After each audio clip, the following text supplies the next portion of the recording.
그래서 우리가 좌익 폭동, 대구 10월 폭동이나 제주 4.3 폭동, 여순반란, 그리고 기타 좌익들에 의해서 그런 저기를 갖다가 폭동이라고 그러죠. 우리는 폭동이라고 그럽니다.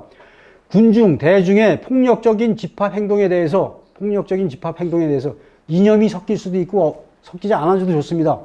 그런 폭력적인 집합 행동에 대해서 우리는 폭동이라고 그러지만 이거를 인민항쟁이다, 민중항쟁이다라고 얘기하는 사람들이 있습니다.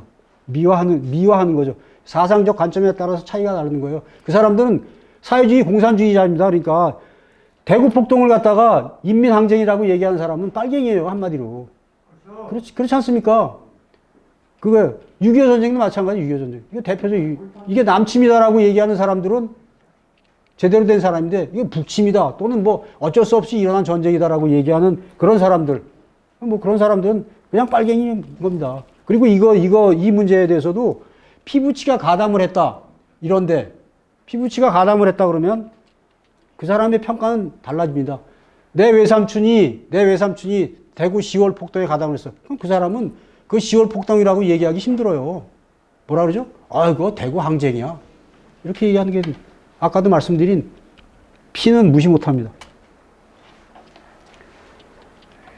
아까 나눠진다 그러는데, 과거사위, 뭐, 민주화 보상, 뭐, 이런 거 해갖고선 사람들한테, 반대한민국 활동을 했던 사람들한테 돈을 주고, 저번에 신문에 나온 거 보니까 민간인 학살 문제 얘기 나오고 그러는데, 누가 그랬다 그러더냐? 그거 잘 모르면 그냥 국군이라 그래. 경찰이라 그러고, 그러면 돈 줘.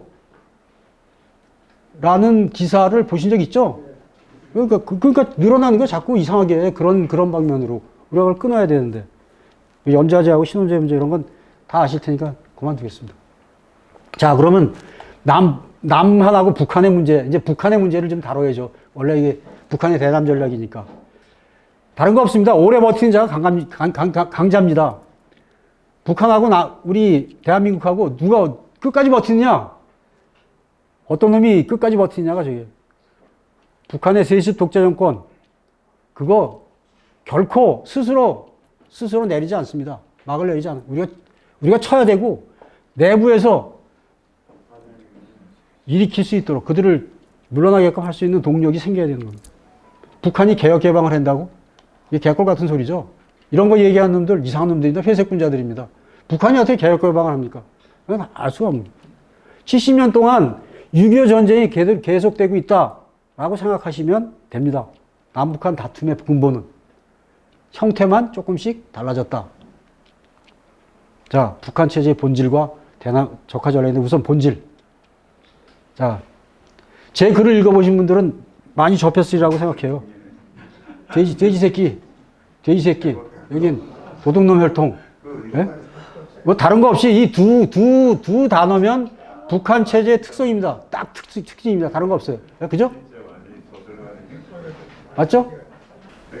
자, 그러면 북한 세습 독재 정권의 목표와 이상, 애들이 과연 뭐를 목표로 하고 뭐를 꿈꾸느냐? 인민의 행복이냐? 그거 아니죠. 분명히 아니죠. 먹는 문제를 해결한다고 김일성이 때부터 이팝에 고깃국 기와집 타령을 했는데 아직까지도 김정은이까지도 계속 그러고 있어. 이거 이유가 있습니다. 나중에 말씀드릴게요. 이 지랄을 하고 있어. 결코 인민의 행복이 아니야. 그럼 적화통일이 뭐냐? 적화통일의 의미. 우리가 이거에 대해서 좀 나름대로 심각하게 좀 받아들여 주셨으면 하는 바람인데 뭐냐면은 대남 전략의 목표, 북한의 목표, 대남 전략의 목표, 적화통일, 전 한반도를 갖다가 적화시킨다. 이게 목표라고 그러죠. 거기까지만 얘기하고 그럼 목표를 세워놓고 걔들이 목표를 달성하기 위해서 그렇게 열심히 노력을 하는데 그럼 왜 그러느냐? 목적이 뭐냐? 이거에 대해서 얘기를 안 해, 잘. 그 뒤에. 목적이 뭡니까? 아주 단순하게 얘기하면 돼지 새끼가 잠자리가 편하게 하는 거야. 60만 군대하고 60만 군대야 양치 군대를 남쪽에다 내놓고 잠이 안 와 불안해서 거기다가 경제는 어떻게 됐어? 잠이 안 와. 잠이 안 오는 겁니다. 그러니까 발 뻗고 자야 돼. 여기를 다 적화시켜갖고 발 뻗고 자야 되고 그 다음에 지 애들 ICBM 있는데 지 딸년 이렇게 데리고 가서 보여줬잖아. 지 애새끼들, 그리고 연년셋에 지 애새끼들이 헤쳐먹어야 돼. 그리고 자기는 죽으면 어디로 가야 되냐? 정육점 조명 밑에 가야지. 금수산 기념궁전 그거 보셨죠? 금수산 기념궁전이라고 김일성이하고 김정일이 그 시체 그 방부 처리해갖고서 집어넣는데 거기 봐봐. 어두름하게 벌그스름하게 우리 옛날 정육점. 맞죠? 옛날 정육점에다가 고기까지 내가 그거 해놓은 거 똑같아. 그거 하는데 돈 되게 많이 들어갑니다. 그거 그렇게 해갖고 그렇게 하기를 바라는 거예요. 그거 이해 없어. 그러니까 편안하게 잘 먹고 잘 살면서 자기 새끼, 애새끼까지 그걸 하자. 그게 목적이야. 근데 우리 그 목적에 대해서는 잘 생각해. 그 목적 이외에는 특별한 게 없어. 뭐 인민을 잘 먹게 잘 살고 뭐 민족 해방을 해서 식민지에서 구해놓은 개똥 같은 소리들이죠. 한마디로. 그래서 영어 링컨이 얘기했던 걸 패러디하면 뭐냐? 네? 돼지에 의한 젊은 돼지 새끼를 위한 정권이 북한 체제에 대한 우리가 바른 시각입니다. 뭐 이걸 학술적으로 얘기하고 그래봐야 뭐 복잡해지기만 하죠. 그냥 제가 얘기하는 건 막말로 얘기하면 됩니다. 이거 젊은 사람들한테도. 그러면 비결이 뭐냐? 3대째까지 저기 하고 지금 4대째 얘기가 나오는 비결. 왜 나름대로 비결이 있어요. 첫 번째가 뭐냐? 가난과 굶주림이야. 통치의 묘수입니다. 가난하면 적을 선택할 수가 없다. 우선은 가난에 지배당하고 결국에는 운명에 지배당하게 된다. 이것도 제 얘기가 아니라 남의 얘기입니다. 사회가 빈곤하면 빈곤할수록 정권을 바꾸는 에너지가 사회 내부에 생성되지 못한다. 반면 정권은 일정한 무력으로 어떤 반란도 진압할 수 있다.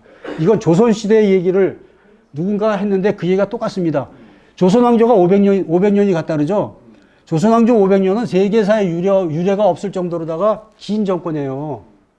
저희가 중국이 어떠냐 하면 하나라, 은나라, 주나라를 빼고 진나라부터 시작하고 청나라까지 통일국가의 그 왕조가 했던 평균 횟수가 220년입니다. 220년. 그리고 여타 조그만 나라들 뭐 5, 16회 그런 것까지 잡다한 거 다 하면 55년 평균이. 그러니까 2조 500년은 무지하게 긴 거예요. 2조 500년을 갖다가 지탱한 건 뭐냐? 그 왕조를 지탱할 수 있었던 거. 유학? 주자학? 그게 아니고 인민들의 가난이야, 가난. 못 먹고 못 살면 배고프면요, 딴 생각 할 수가 없어요. 한마디로 그런 거 아닙니까? 그렇죠? 그러니까 안 먹이는 겁니다. 먹일 수 있어도 안 먹이는 거예요. 미사일은 갖다 떨어뜨리고 지들 정육점에다가 방부 처리해서 지 헬압이 갖다 놓는 한이더라도 인민들은 안 먹여. 인민들은 먹일 수 있는 능력이 있을 수도 있는데도 불구하고 안 먹여. 그렇죠? 그러니까 우리가 인도적 지원을 한다. 꽝 같은 소리야, 꽝. 저 입장에서 꽝 같은 소리야. 인도적 지원을 하면 어디로 가냐? 돼지저금통으로 가는 거야, 결론은. 돼지저금통으로. 그렇습니다. 그래서 가난, 그 다음에 사람은요, 배고파도 좀 살아요. 배고파도 사는데 배가 아프면 미칩니다. 배가 아프다는 건 뭐냐? 야, 저 새끼는 저렇게 잘 먹고 잘 사는데 나는 왜 이렇게 못 먹고 못 살아? 이거 이유가 뭐지? 네? 그리고 북한 인민들 입장에서 생각하면, 야, 저 남녘에서는 저렇게 잘 산다고 그러는데, 그럼 나는 이렇게 못 살지? 아니, 못 사는 거니까 배가 아파. 그러니까 배 아픔을 자극해갖고, 야, 인마, 그거 우리가 뺏으면 되라는 식으로 하는 것도 있지만은, 뭐냐? 그 배 아픔이 잘못하면 어떻게 돼요? 야, 이 새끼, 너는 잘 먹고 잘 사는데 난 못 먹고 못 살아?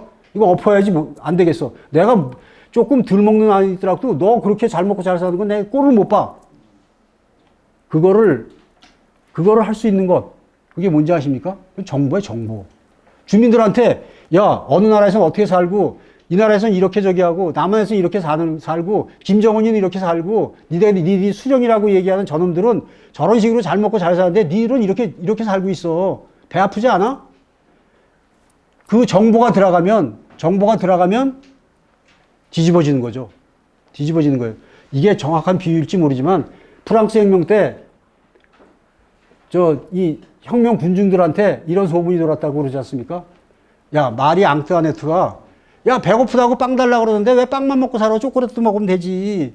그러니까 열받은 거야. 인민들이. 그래서 했다는 얘기가 있는데 똑같은 거예요. 인민의 배 아픔을 봉쇄하는 것, 뭐냐? 정보를 차단하고 정보를 조작하고 왜곡하는 겁니다. 네? 대북전단금지법. 여기 민주주의 시절에 만든 우리가 삐라 뿌리지 말라 그러고 확성기 하지 못하게 한 것. 그거 있지 않습니까? 그게 뭐예요? 정보가 들어가지 못하게 하는 것. 그 다음에 인마들 나름대로 북에서는 반동사상문화 배격법 이런 걸 그 비슷한 시기에 만듭니다. 그걸 뭐냐? 결국 인민들한테 정보가 들어가는 것, 제대로 된 정보가 들어가는 걸 갖다가 막는 거죠. 이게 두 번째. 세 번째는 뭐냐? 공포에 일상합니다. 죽이는 거야, 그냥. 까불면 죽이는 거야. 집단 수용소에 갖다 놓고 고문도 하고 패고 정치범소에다. 그리고 그 다음에 뭐냐? 공포. 야, 양놈들이 와서 여기저기 하면 니들 다 죽어. 그러니까 너 니들 죽는 게 좋아? 그래도 살아야지. 그러면 양놈들 물리쳐야지. 그럼 내 얘기 들어. 이 공포. 그래서 이 가난과 정보 통제와 공포, 이거를 통치의 근간으로 삼는 겁니다. 그게 북한 체제가 3대, 그리고 앞으로 4대까지, 4대 세습까지 우리가 멀쩡하게 보고 있어서는 안 되죠. 그렇지만 하여튼 3대 독재, 세습 독재까지 온 게 그거예요. 거기다 여기 플러스 알파라고 희미하게 해놨는데, 이게 뭐냐. 공포가 저기하고 정보가 통제되고 가난하면 뭐냐면 부패가 생겨, 부패. 부패할 수가 없어. 근데 이거를 부패가 층층시합니다. 층층시하. 북한의 저기가. 얘기를 들어보면. 그럼에도 불구하고 조장까지는 아니라 묵인을 해줘. 자기 부하들한테. 야, 뜯어먹고 살아. 나한테 충성만 하면. 까불면 죽고. 이게 북한 체제가 유지하는 비결입니다. 이런 얘기가 있어요. 스탈린이 말입니다. 스탈린이 이제 권좌에 올라가지고선 군인들을 비롯해서 자기 측근들을 딱 불러 모아가지고, 야, 내가 인민들을 어떻게 통치해야 되는지 방법을 알려 줄게. 그리고 나서, 야, 닭 한 마리 데려오라고. 갖고 오라고. 생닭을 갖고 왔어. 날개를 쫙 잡고 깃털을 다 뽑는 거야. 깃털이 다 뽑힐 때까지 닭이 뭐 그렇게 하겠습니까만은 쓰신 분의 입장에서는 얘기로는 공포에 질린 눈으로다가 털을 뽑히고 있는 겁니다. 뽑힌 겁니다. 다 뽑힌 털. 여기 이렇게 생긴 저 닭을 갖다가 산닭이죠. 그걸 갖다가 내려놓으니까 꼼짝 못하고 뭐 하고 있냐면 스탈린 구두만 이렇게 하고 이러고 있는 거예요. 꾸부리고 하고. 그러니까 스탈린이 주머니에서 곡식을 갖다 이렇게 하고 쓱 뿌리면서 지나가니까 그거를 주워 먹으러 불쌍하게도 이 털 빠진 닭이 슬슬 쫓아오는 걸 보여주면서 스탈린이 그 부하들한테, 야, 인민은 이렇게 통치하는 거야. 이랬다고 합니다. 그래서 그들 세습 독재 정권이 반면교사 선생님으로 삼는 게 뭐냐면은 이런 게 있어요. 이건 그 서독에 살던 교포가 했던 얘기라고 그러는데, 동독과 서독이 시퍼런 총칼을 서로 들이대며 맞서던 냉전 시대에도 저녁 8시만 되면 동독과 서독의 주민들이 똑같이 TV를 시청했다. 우리 마찬가지. 조선중앙TV하고 우리 KBS나 MBC나 KBS 우리가 틀어봐야 뭐 지금 별로 소용이 없을 겁니다. 아마 뭐 그놈들이라고 다 얘기를 하니까. 근데 이런 거 걔들이 볼 때는 철부 같은 소리야. 그리고 사기꾼 같은 언동이야. 그거 방송을 개방하고 서로 상호 개방하면 견딜 것 같습니까? 세상가 못 견디죠. 그러니까 동독이 무너졌지. 그러니까 동독이 왜 실패했는가에 대한 교훈을 김정일 때부터 연구를 한 거예요. 걔들 나름대로. 그리고 우리 남쪽에 중흥과 민주화, 이거 산업화 민주화에 대해서 열심히 공부를 했어, 걔들이. 어떤 측면에서? 독재체제 측면에서 열심히 공부를 했죠. 그러고 나서 내린 결론이 아마 제 판단으로는, 야, 이승만하고 박정희는 바보야. 해먹으려면 그렇게 헤쳐먹으면 되나. 이승만 박사 같은 경우에 문맹이 아까 78%라고 했죠. 건국되고 나서 초등교육을 갖다가 의무화시키면서 국민들한테 문자를 가르쳐서, 문자는 뭐야? 정보를 입수하는 가장 큰 도구지 않습니까? 그리고 미국식 민주주의를 갖다가 가르쳤어요. 그렇지 않습니까? 그렇게 된 거예요. 그러니까 4.19가 일어난 거예요. 박정희 대통령은 등 따스고 배부르면 딴 생각을 하게 되는 거야. 등 따스고 배부르게 만들었잖아. 그러니까, 야, 끝까지 헤쳐먹으려면 등 따스고 배부르게 하지 말았어야지. 그 박정희 바보지. 그 김정일이나 김정은이, 김일성 입장에서는. 그런 거예요. 그러니까 저렇게 하면 안 되겠다. 반면교사가 뭐예요? 아, 저렇게 하면 안 되겠구나. 열심히 공부한 거지. 한번 읽어보십시오.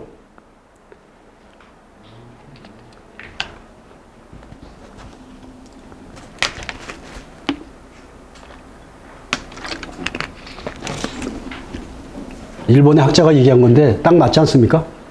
나름대로 맞는 얘기예요. 정확하게 우리가 나름대로 판단을 해볼 필요가 있습니다. 자, 그런 북한이 세습 독재 정권, 아까 얘기한 최고 도놈 백도 혈동이 소나기에다가 핵무기를 지었습니다. 그건 우리 책임도 있어요. 핵무기를 손안에 줬어. 그럼 그 핵무장한 핵무장과 북한 전쟁하고 대결을 하면 핵무기를 가진 나라하고 핵무기가 없는 나라하고 선택할 수 있는 건 뭐냐? 대들면 다 죽어. 핵이 없으면 다 죽어. 핵무기 있는 나라하고 싸우면. 그렇지 않습니까? 태평양전에서 일본이 어땠어요? 한 방에 간 거야. 두 방에 간 거야, 두 방에. 지금 우크라이나하고 러시아하고 전쟁을 하고 있는데 우크라이나가 그렇게 열심히 싸움에도 불구하고 그리고 미국이나 서방에서 그렇게 도와주면서 불구하고 찜찜한 게 뭐냐면 핵무기입니다. 핵무기. 소련의 핵무기. 어설프게라도 한 방 쏘지 않을까라는 것. 근데 북한은 어떻게 했어요? 6차 핵실험 이미 끝냈습니다. 화성 17형 요번에 발사하고 이전에도 시험 발사해서 나름대로 성공했다는 얘기를 들었죠. SLBM 잠수함에서는 탄도미사일까지 갖고 있습니다. 핵무장을 완성했다고 김정일이 후반 때부터 얘기를 했어요. 자기들은 핵 보유국이니까 핵 보유국 대접을 해달라. 핵 보유국이 되면 뭐냐면 내 핵무기 하나 버릴 테니까 니들 핵무기 버려. 이런 식으로다가 군축 협상을 하자는 얘기가 들어갑니다. 근데 문제는 뭐냐? 우리는 북한 비핵화다 그래가지고 이상한 정권들이 다 북한 비핵화를 위해서 열심히 노력한다 뭐 한다 했지만 꽝이야. 시간만 벌어준 거지. 환상, 북한 비핵화가 될 것이라는 환상, 꼼수 이렇게 어우러져 갖고 핵무장을 갖다가 도와준 격이 됐다는 얘기죠. 그래서 핵무장을 하고 있어요. 결국 실질적으로 핵을 갖고 있는 거예요, 지금. 그리고 2027년에는 약 151개에서 242개의 탄두를 확보할 것이다라는 얘기가 나왔습니다. 그래서 그것도 탄두가 소형화돼야지 멀리 보낼 수 있죠. 너무 무거우면 멀리 못 가. 미사일이. 이게 조그만 경량의 핵탄두를 만들기 위해서 7차 핵실험을 준비하고 있다. 이런 얘기가 나오고. 장거리 미사일. 이 ICBM은 뭐냐면 미국에다 진짜 쏘기 위한 거? 쏠 수도 있어요. 쏠려면. 근데 쐈다가는 자기도 죽어. 아까 얘기했잖아. 북한 체제의 본질. 돼지 새끼 하나야. 그러니까 자기가 죽는 짓은 안 해. 근데 대륙간 탄도미사일, 미국을 향해서 왜 탄도미사일을 해놓냐? 내가 남한에다가 핵무기 쏠 때 니들이 핵무기 쏘면 너한테 다시 쏠 수 있어. 이걸 갖다 얘기하는 거야. 그러니까 내가 핵무기를 남한에 쏘더라도 니 꼼짝 말고 있어. 라는 거를 하기 위해서 대륙간 탄도미사일을 갖다가 얘들이 개발하고 계속 실험을 해야 되는 겁니다. 그럼 잠수함 탄도미사일은 뭐냐? 은밀하게 가서 타격할 수 있는 것. 핵탄두 순항미사일, 순항미사일 발사했다는 것도 나오죠. 그러면 이건 요리조리 피해가지고 가서 정확히 명중을 시킬 수 있는 이 네 가지가 핵무장의 요체인데 이걸 거진 다 했어요. 우리는 어떻게 했냐? 양놈들 핵무기 갖다 막자. 확장 억제. 이거 실행력을 제고한다. 그리고 뭐 삼축 체계 뭐 이런 거 얘기를 하고 그러면서 핵 공격을 북한에서 하면 정권이 끝난다. 너 죽어. 핵 공격이 있으면 넌 죽는 거야. 북한 전체 인민이 죽는 게 아니라 네가 죽어 인마. 라는 식으로다가 지금 얘기를 하면서 견제해 나가고 있는 그런 상황입니다. 그러면 그런 상황에서 얘들이 뭘 어떻게 해서 남한까지 적발시키려고 그러냐. 자, 아까도 말씀드렸지만 이건 대외에 공포하시면 안 됩니다. 혹시 사진을 찍으시더라도 이런 거는 나가서 말씀하시면 큰일 납니다. 아까 전체 인구의 25% 내외라고 그랬죠. 내가 이 얘기를 듣고 내 나름대로 검증을 했어요. 검증을 해봤어. 이건 그 개인의 소견입니다. 제3대 대통령 선거 이승만, 신익희, 조봉암이 나왔어요. 진보당 당수. 조봉암이 얻은 표수가 23.8%. 2008년 8월에 동아일보에서 앙케이트를 했어. 대한민국 60년에 대한 평가에 대해서 어떤 역사라고 생각하느냐. 60년. 부끄러운 역사가 21.3%. 통진당을 통진당 같은 정당은 대한민국 국민이면 누구나 봤을 때도 너나 할 것 없이 저거 없애줘야 되라고 생각하지 않겠습니까? 따져보면. 그렇죠? 최소한도 80%, 90%는 나와야 되는데 안 그래. 찬성 63.8%, 중앙일보에서 한 조사. 반대 23.7%. 올바른 결정이었다. 60.7%. 무리한 결정이었다. 28%. 25%에서 30% 내에는 기본적으로 변하지 않는 그게 있습니다. 근데 그 25%가 얼마나 무서운 거냐? 우린 자유민주주의 국가입니다. 선거로다가 정권도 정하고 자치단체장도 정하고 뭐 개헌도 할 수 있고 그렇습니다. 그러면 50 곱하기 50은 25예요. 무슨 의미냐? 50%가 선거에 참여해서 50%만 저쪽 편을 들면 모든 선거에서 다 이길 수 있어. 산술적으로. 그게 50 곱하기 50이 25%. 25%만 가지면 제대로 뭉치면 이깁니다. 그러다 보니까 여기서 나오는 결론이 뭐냐? 교육감 선거 있죠. 교육감 선거. 우리 보수라 그러는데 보수라는 말을 별로 좋아하지 않는데 우리 대한민국 세력이라고 자칭하고 나오는 사람들 어중이 떠중이 다 나옵니다. 다자구도가 되면 25%는 다 이겨. 그러니까 교육감 선거 몇몇 지방 빼놓고 다 이기죠. 그죠? 무슨 특별한 변고가 있기 전에는 요번엔 임태희라고 경기도 교육감 됐네요. 그죠? 그건 단일 후보가 나섰어. 임태희가. 그리고 정권 교체 뒤끝이 그러다 보니까 임태희가 됐는데 그렇잖아요. 그러니까 다자구도에서는 얘들이 다 이기는 거야. 박근혜 대통령 때 우리가 어땠습니까? 아픈 사람 빼고 움직일 수 있는 사람 다 나와서 찍어라 해갖고 문재인한테 이긴 거예요. 그렇지 않았으면 이 25%, 30%, 35% 정도가 똘똘 뭉쳐. 이재명이 40% 얻었잖아. 총 득표수에. 40% 이상 얻었잖아. 몇 프로 차이 났죠? 0. 몇 프로? 그런 겁니다. 그리고 이게 소위 자유진영, 뭐 진영이라 그러는데 진영 간의 싸움은 뭐냐? 아까도 말씀드렸지만 6.25 전쟁 그대로입니다. 6.25 전쟁 피, DNA, 출신 성문, 조국이가 왜 이렇게 대접을 받는지 아십니까? 여기 한 빵은 한명숙입니다. 통일혁명당 지금도 살아있죠? 박성준이라고, 상당히 거물이죠? 거물의 아내기 때문에 한명숙이가 저렇게 추앙을 받고 있는 거고, 조국이, 어느 아줌마들이 차도 닦아주고 그런다 그러는데, 왜 그런지 아십니까? 제 개인적인 판단입니다, 이것도. 개인적인 판단인데, 조국이는 지금 나와 있는 공개된 빨갱이 중에서 출신 성분이 제일 좋은 빨갱이입니다. 작은 할아버지가 남조선노동당 노동부장을 했었어요. 조명규라고. 그 연석회의 때, 4.3이 끝나고 나서 연석회의 때, 황야도 해주에서 연석회의를 할 적에 김구석관에 올라갈 때 다 올라갔어. 그런 거예요. 그러니까 그 네트워크들이 그대로 작용을 해요. 조금 이따 다시 말씀드리겠습니다. 근데 시간이 어떻습니까, 총장님? 대표. 하셔야 됩니다. 네, 빨리빨리 해야 되죠? 왜냐면 식사도 예약되어 있기 때문에 공부 끌 수가 없는 상황이에요. 빨리빨리 하겠습니다. 자, 이거는 김정일의 비공식 대변인 김명철이라는 친구가 2000년 6.15 남북 공동선언 나고 나서, 남북 정상회담 하고 나서 있다가 대남 적화 전략 노선 이거에 대해서 얘기를 한 장문의 그 페이퍼가 있었습니다. 그 페이퍼에서 뭐라 그러냐면 첫 번째가 대남 성군혁명. 그 성군정치라고 들어보셨죠? 김정일 시대에. 근데 그 성군정치는 북한에서 그냥 하는 거고 대남 성군혁명은 뭐냐면 아주 결론적으로 핵을 지렛대로 해갖고 남한을 굴복시키겠답니다. 굴복시키겠다. 그래서 그 굴복된 상태가 연방제로 간다. 그런 거, 고려 연방이 됐든 무슨 연방이 됐든 낮은 단계 연방제가 나왔던 상황입니다. 6.15 공동선언으로 그 연장선상에서 평화협정을 체결하고 핵무기로다가 지렛대로 야, 나 핵무기 있어. 미국 까불지 마. 나하고 평화협정 체결해야 돼. 너 그리고 평화협정 체결했으니까 너 나가. 그리고 나서 연방제 통일한다는 거. 그 다음에 우리 민족끼리 많이 들어보셨죠? 여기서 우리 민족은 어떤 민족? 김일성 민족, 김정일 민족, 김정은 민족까지 나왔던 거로 제가 알고 있습니다. 우리 민족끼리 뭐냐? 통일전선이에요. 기존의 통일전선은 뭐냐 하면은, 빨갱이들의 통일전선은 노동자, 농민, 도시민민, 청년학생, 이 기층민중들이 연대를 해갖고선 그 위에 있는 세력들을 갖다가 내질러버리기 위한 합치는 걸 통일전선이라고 하는데, 그건 하층 통일전선이라고 합니다. 6.15 공동선언 그 이후부터는 상층 통일전선.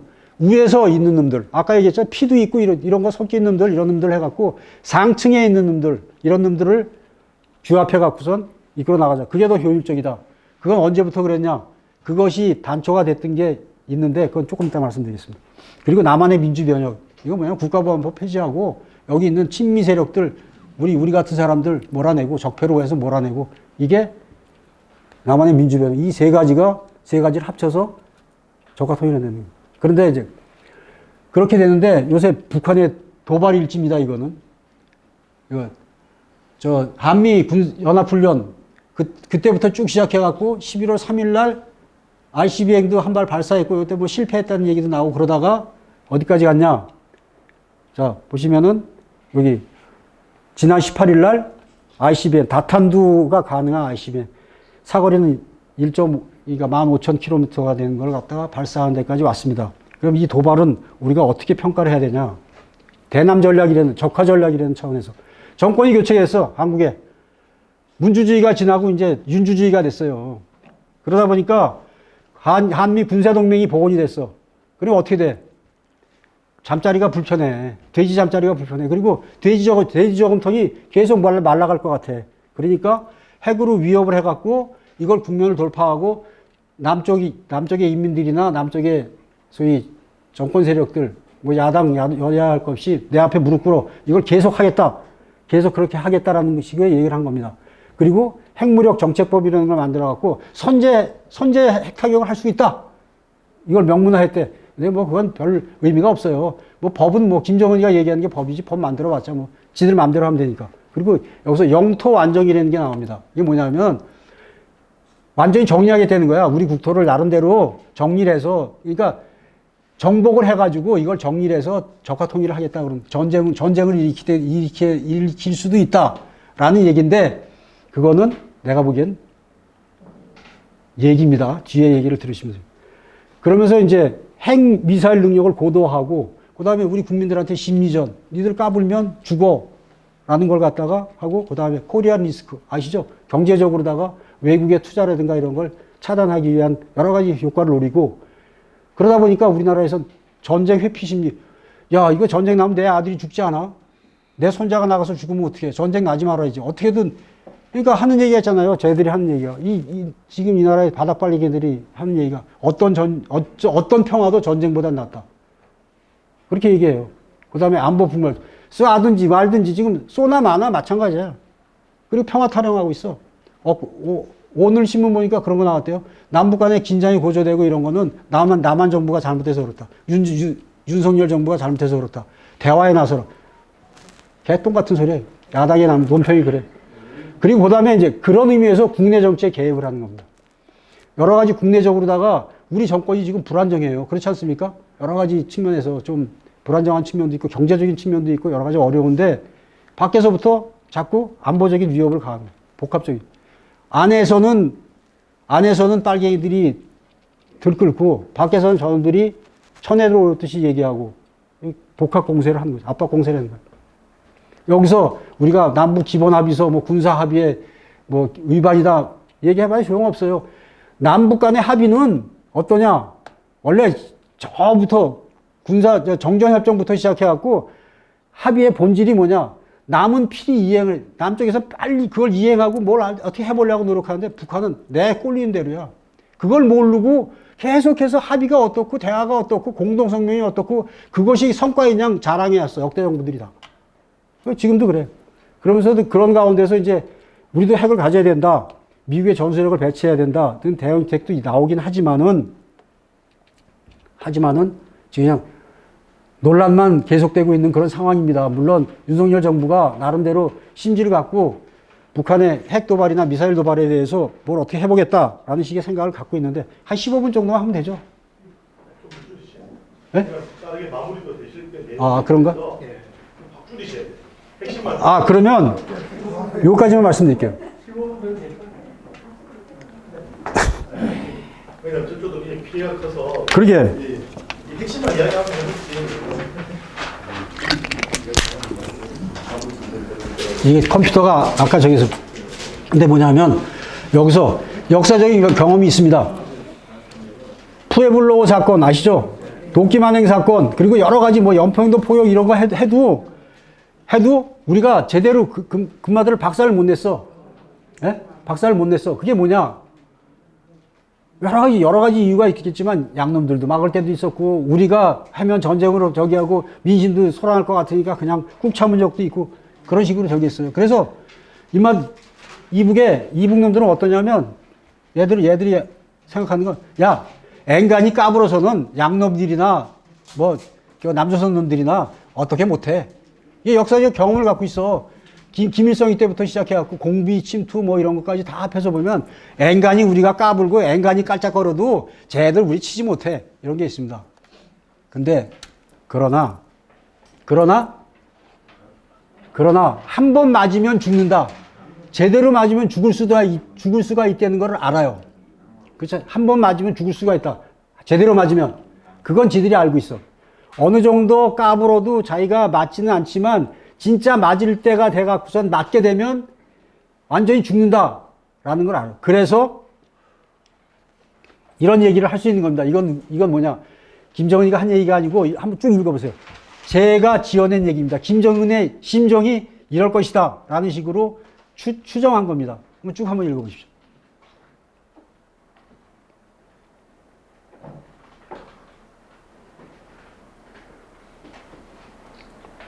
보셨습니까? 그 다음.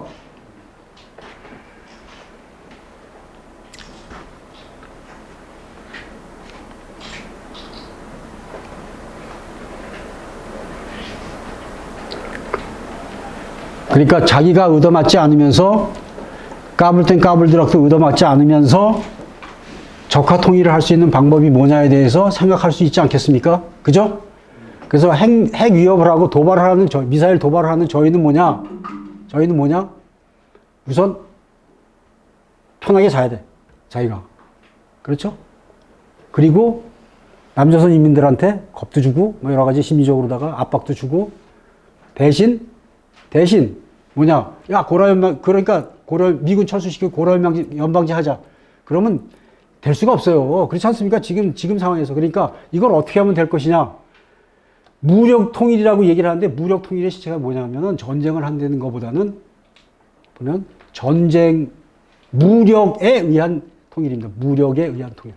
그게 핵미사일, 아까 얘기한 지렛대로다가 해가지고 통일시키는데, 연방제 이런 게 아닙니다.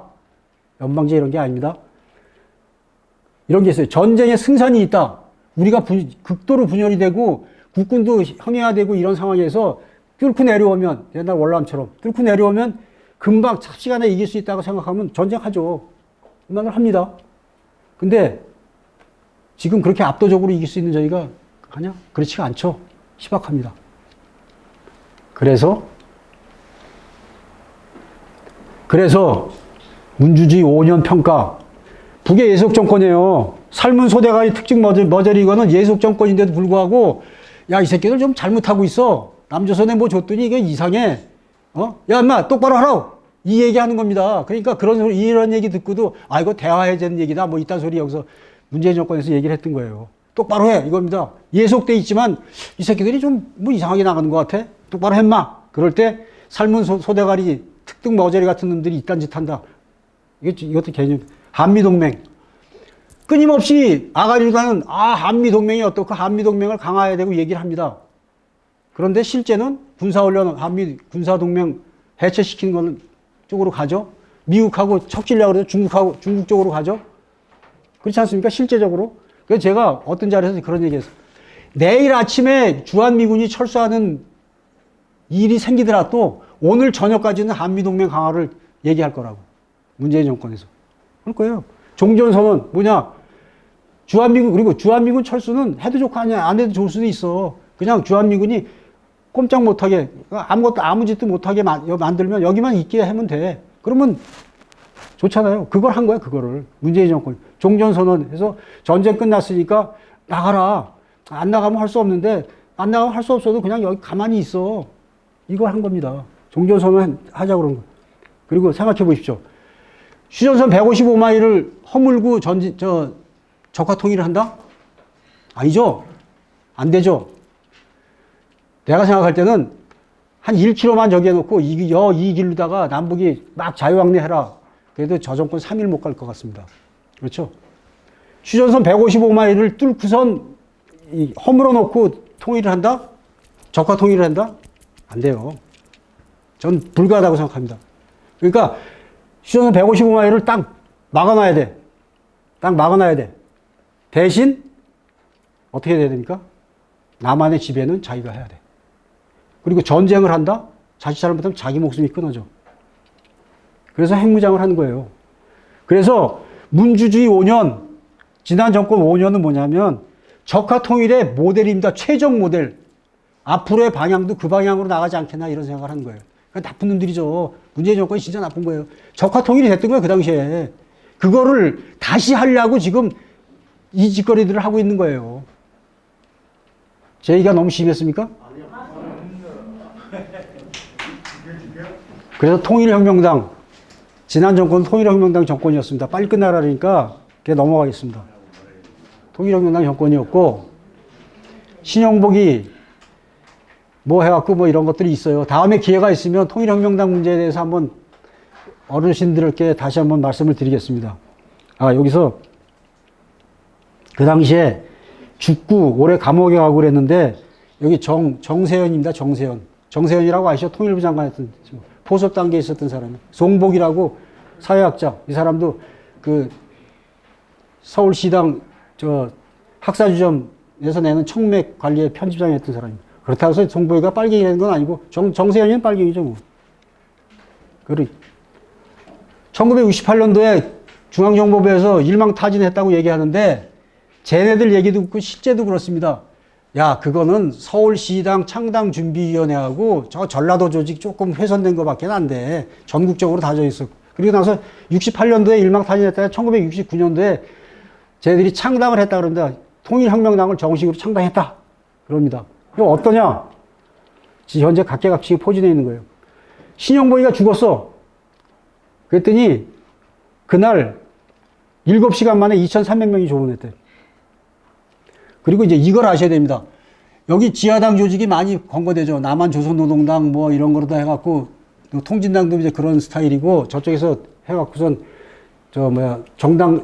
지하당을 만들고 그러는데, 어떠냐면, 이 거다하게 깔려있고, 숨을 쉬고 있는 이 통일혁명당을 갖다가 의식하지 못하게끔 하는 그런 효과도 있어요.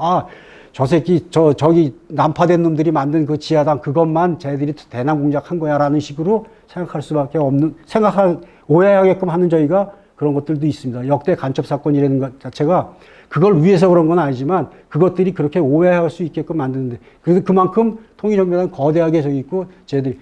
그러니까 아까도 앞에서 잠깐 보셨겠지만 유일한 참모부서입니다. 조선노동당의 유일한 참모부서. 남조선 혁명을 위한. 이거는 말씀을 드려야 되겠어요. 이명영 교수가, 성대 이명영 교수라는 분이 조국통일의 두 방도라는 책에서 말씀을 하신 건데, 이겁니다. 이현상이가 여기서 월북을 했다가 다시 남쪽 전쟁 중에 다시 남아서 게릴라 활동을 합니다. 지리산에서.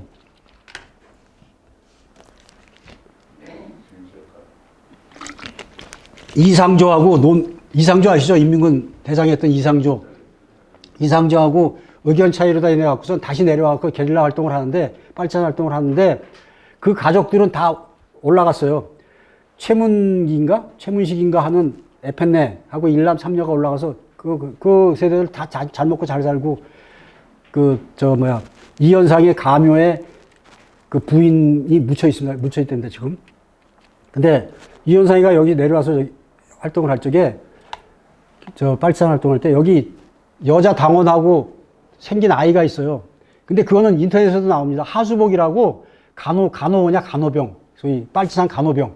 걔하고 산속에서 저기 갖고 난 저기가 아들이 하나 있는데, 그 아들은 남한에서 활동을 했었답니다. 그래서 사법고시 같은 걸 이제 하려고 그랬는데, 연좌제도 있고 그러니까, 그 못하고 교사를 했다라는 식의 얘기가 있는데, 여기 나오는 아들은 그게 아닌 것 같아요. 다른 여자하고 낳은 아들 중에 아들이 있는데, 그 아들을 1953년경입니다. 아들을 갖다가 유복자면 54년생일 수도 있죠.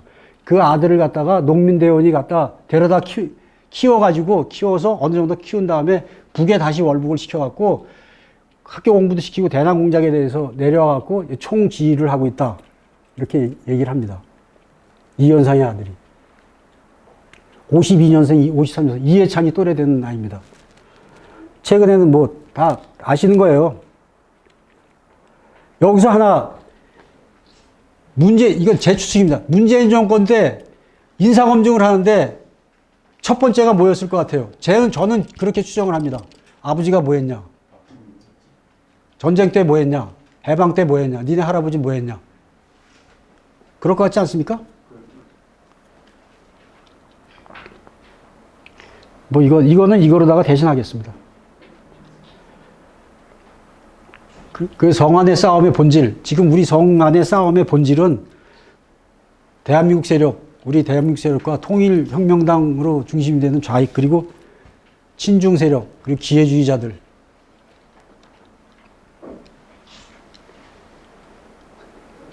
여기 한번 쭉 보세요. 여기 이제 무정용 공작이라는 게 있습니다. 이거는 제가 간첩한테 직접 들은 얘기입니다. 한번 읽어보십시오. 가만히 놔둬도 잘하는 놈이 있는데 그건 다른 선에 있는 조직원일 수도 있긴 있지만은 하여튼 이런 놈들이 있답니다. 그 다음에 정치공작. 후방에 침투해갖고 이미 정치권에 엄청나게 들어가 있다. 이것도 제 얘기는 아닙니다. 대중의 마음으로다가 성을 쌓고 있는데 대중의 마음을 잃으면 나라를 잃는다. 우리가 새겨들어. 이겁니다. 기회주의자들. 우리 촛불 탄핵 때 봤죠? 소위 배신자라고 얘기되는 놈들. 혁명이 이루어지려고 그러면 좌익 세력만 갖고는 안 돼요. 우익이거나 중간층의 회색 분자들이 있어야 됩니다. 그런 놈들 많죠? 세고 벌어졌죠?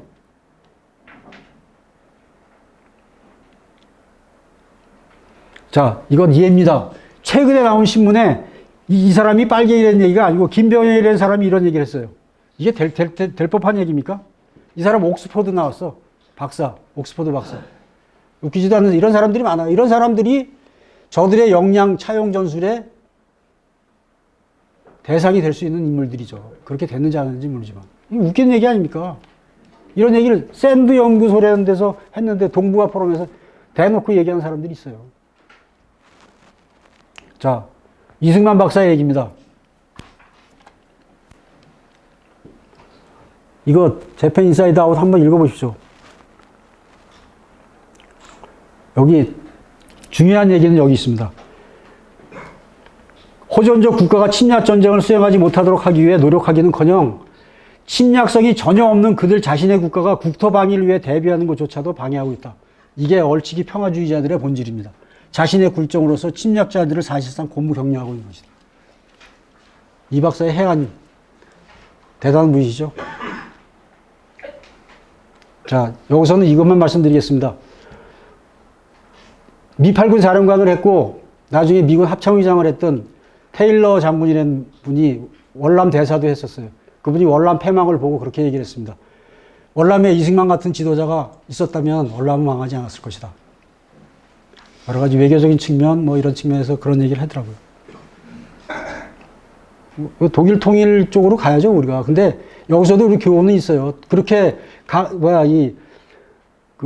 강한 체제 수호 정책을 쓰고 헌법 수호처라는 것까지 만들어갖고 자유민주주의 체제를 지키면서 그렇게 해서 이제 경제적인 부흥을 이루고 그래서 동독을 흡수 통합했는데 통합하고 나서 그 정보기관, 동독의 정보기관이 슈타치라는 정보기관에서 미국 CIA가 문건을 입수했답니다. 그리고서 놀라 자빠졌대요.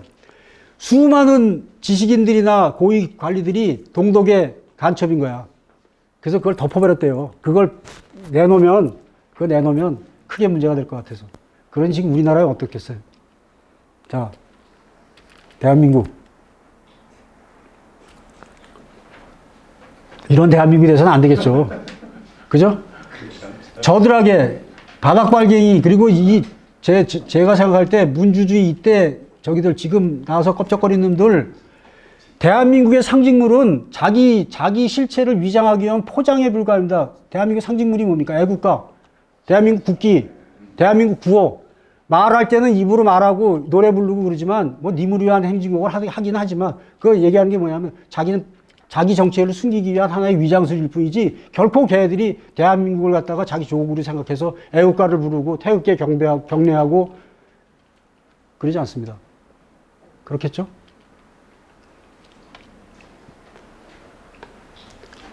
전쟁하자는 거냐라고 얘기하면 그래 전쟁하자는 거다 어쩔래 라고 들이붙어야 됩니다. 그렇지 않으면 이겨나갈 수가 없어요.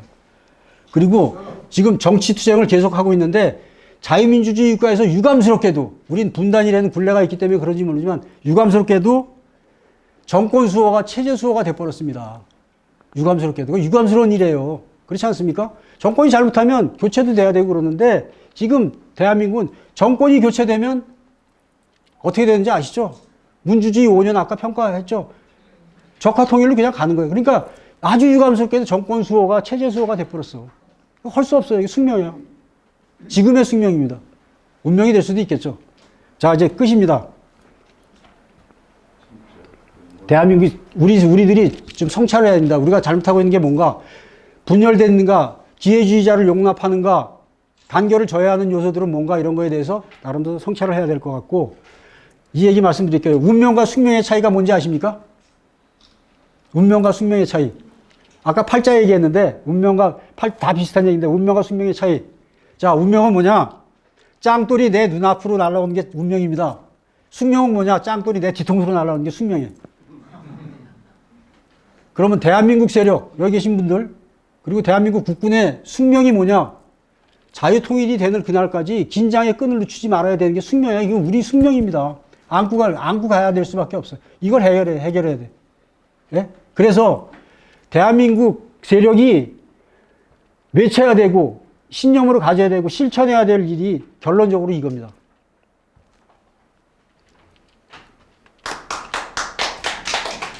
맞죠? 결론 이겁니다. 이상 마치겠습니다.